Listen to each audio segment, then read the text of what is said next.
15 जुलै 2026 वर्धा जिल्ह्यातील तिगावजवळील रोठा गावात 12 वर्षीय अल्पवयीन मुलीवर झालेला अलैंगिक अत्याचार व त्यानंतर करण्यात आलेली निर्घृण हत्या ही अत्यंत संतापजनक, अमानवी आणि मानवतेला काळीमा फासणारी घटना आहे।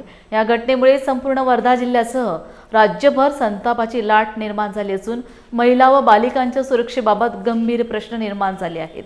या पार्श्वभूमीवर बहुजन समाज पार्टीने मोर्चा काढून या घटनेचा निषेध करीत आरोपी विरुद्ध कठोर कार्यवाही करण्याची मागणी राज्य शासनाकडे केली। रोठा येथे झालेल्या घटनेचा निषेध असो,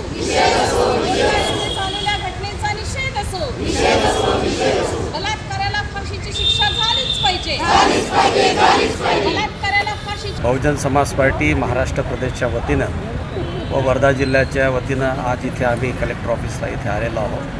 माझ्या समेत या जिल्ह्याचे अध्यक्ष सन्माननीय नोंदर्शी बैसारेजी, या विदर्भामध्ये महिलांना मोठ्या प्रमाणात संघटित करणारे ताई प्राध्यापक डॉक्टर रायकवारताई आहेत, सर्व मंडळी आहेत। आज आम्ही यासाठी आलेलो आहोत की 15 तारखेला रोठा येथे एका नराधमाने एक आदिवासी मुलींवर 12 वर्षाच्या मुलीवर अमानुष असा अत्याचार करून तिची दगडाने ठेचून हत्या केलेली आहे आणि हे नृशंसहत्या हे फार तिरस्करणीय असं कृत्य यांनी केलेलं आहे। या कृत्याचा बहुजन समाज पार्टी महाराष्ट्र प्रदेश हा फार धिक्कार करतो आणि महापुरुषाच्या या महाराष्ट्रामध्ये अशा घटना वारंवार घडत आहेत आणि इथे या वर्धामध्ये ही दुसरी घटना आहे। इथल्या लोकल प्रशासनाचं लक्ष कुणीकडे आहे हे समजायला आम्हाला काही म्हणजे हे दिसत नाही आहे की कुणीकडे याचं लक्ष आहे आणि त्यांच्या लक्षावर आता प्रश्नचिन्ह उभा राहत आहे।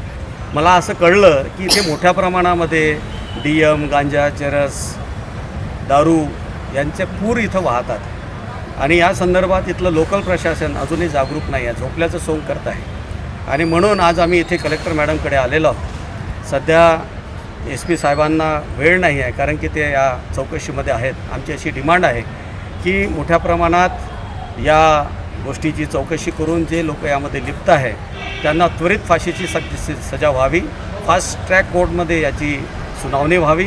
पण यासोबतच आमची अशी डिमांड आहे की इथल्या लोकल प्रशासनाने सर्वपक्षीय बैठक बोलावून त्यांचे प्रतिनिधी बोलावून या जिल्ह्यामध्ये काय समस्या आहेत, कुठे काय होतो आहे आणि त्याचसोबत पोस्कोसारखे केसेस इथं घडत आहे, लहान मुलींवर अत्याचार होत आहे, त्याची एक कमिटी बनवून तळागाळातल्या महिलांना त्यामध्ये नेमणूक करून त्या समितीमध्ये जर त्यांना घेतलं तर हे होणारे जे अन्याय आहे हे कुठेतरी कमी होतील आणि समाजात होणाऱ्या या सगळ्या गोष्टीवर कुठे ना कुठे प्रतिबंध होईल असं मला वाटते।